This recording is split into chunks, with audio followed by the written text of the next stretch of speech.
Hello everyone, it's Corin, and today I'm playing with Heffy Doodle's adorable Lions stamp set.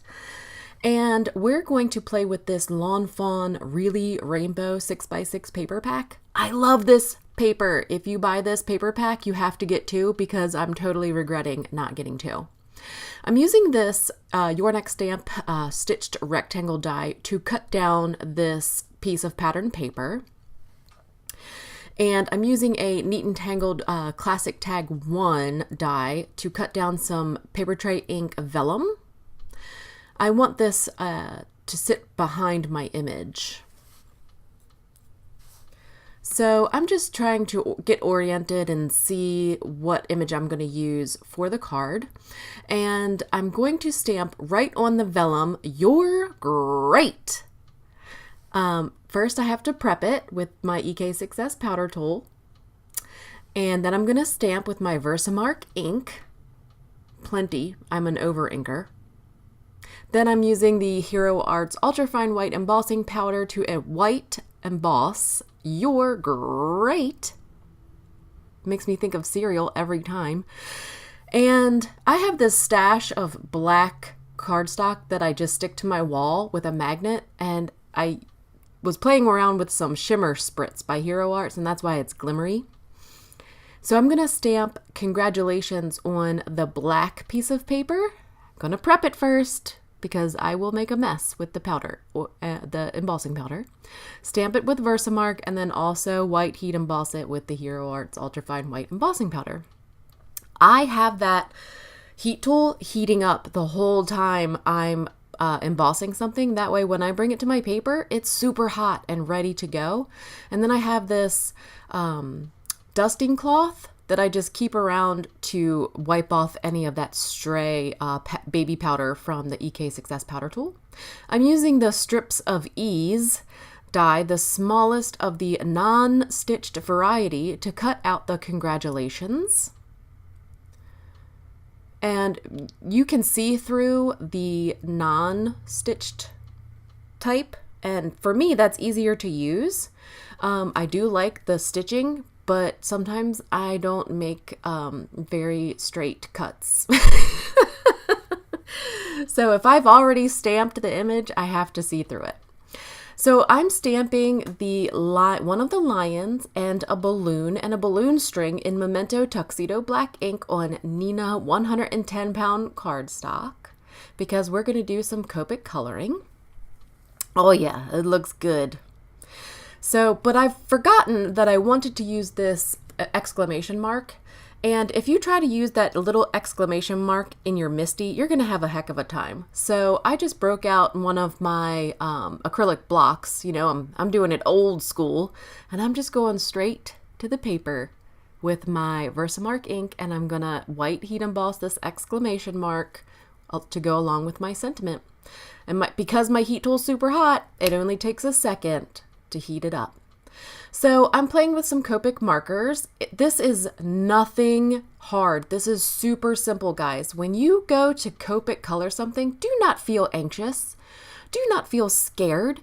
This is fun. You don't need to know what shadows are. You just want it to look interesting, right? You just want it to look good.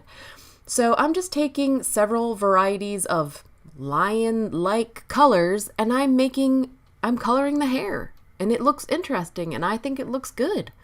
So, and I'm having a good time, so I think you guys should cut yourself a break sometimes when it comes to Copic coloring. And I know we could all like improve a little, but when you sit down to color, just enjoy it. Just have a blast coloring your image and making it look the way you want it to look, and based on your skill level. You don't need to be anybody else except you, and at least that's what I tell myself. So this lion looks fabulous. He looks like a lion. You can tell he's a lion, and I'm happy with it. So just remember that when you sit down to color, it doesn't always have to be realistic. It's a cartoon. Ta-da! And if you look at old Disney, or not old, but most Disney cartoons like Little Mermaid, we were just watching that the other day, there's no shadows. There's no well, there is some shadows, but for the most part, it's just colored. And look how perfectly that die cuts out my lion. It's gorgeous. So I'm just aligning the balloon and the balloon string with the coordinating dies, and I'm cutting them out with my Sizzix Sidekick. But it doesn't, there doesn't need to be realistic, is what I'm saying. So I wanted to use my Tonic Gold Mirror cardstock, and I could not find it. So I used some other gold. This I think is Stampin' Up, and I'm not sure if they sell it anymore, but it's just gold foiled cardstock to make his crown. And I'm also going to use some Paper Tray Ink True Black twine. This is black and white twine, and I'm going to add that to the top of my tag. Just a super simple little knot there at the top. And I'm going to use double-sided tape. This is just, you know, I don't think it has a brand. It's just double-sided tape. It's like a 1/2 inch or a 1/4 inch double-sided tape to adhere my rainbow pattern to my card base, which is a Simon Says Stamp Fog card base. And then I'm going to secretly, because when you have anything with vellum, you want to hide the adhesive, right? So we're putting the adhesive all over the back of my lion, and we're going to stick him on the front. And then I'm also going to use foam tape to adhere the sub-sentiment, the congratulations, at the bottom. And I can't find it. I've lost it. Do you see it? Do you see it anywhere? I couldn't find it. I was freaking out.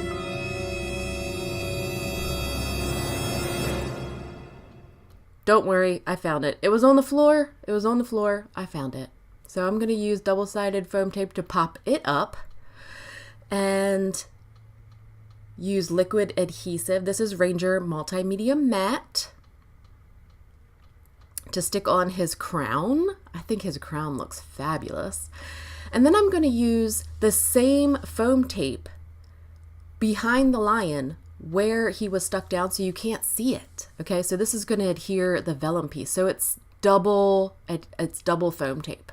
So there's a layer of foam tape adhering the image, and then a layer of foam tape adhering the vellum piece. But it still fits into an envelope. There's a perfect amount of dimension. And then I'm going to trim off the top of my die cut balloon string just because I want it to appear like it's coming from the balloon. So I trimmed off the top. I'm also going to use a little dab of liquid adhesive in his hand and on the bottom of the balloon. And then I put a small bit of foam tape at the bottom of the balloon string to adhere the balloon string, and I held it there for a little bit. So then we had to deal with the string from the tag. So I grabbed a glue dot, and I'm just going to adhere a glue dot over on the right side of the card just to hold that string kind of in place. So I also put some Nuvo, this is black Nuvo drops, and I put it into one of my my syringe adhesives, and to make little tiny eyes. This is Nuvo Crystal Glaze, and I'm going to put a large amount in the center of the balloon and then use a micro brush to kind of move it along the edge of the balloon. Nuvo Crystal Glaze is a little bit runnier than Glossy Accents, so that helps you not make a mess. That's my card. I hope you guys enjoyed it, and follow Heffy Doodle on social media. Thank you very much.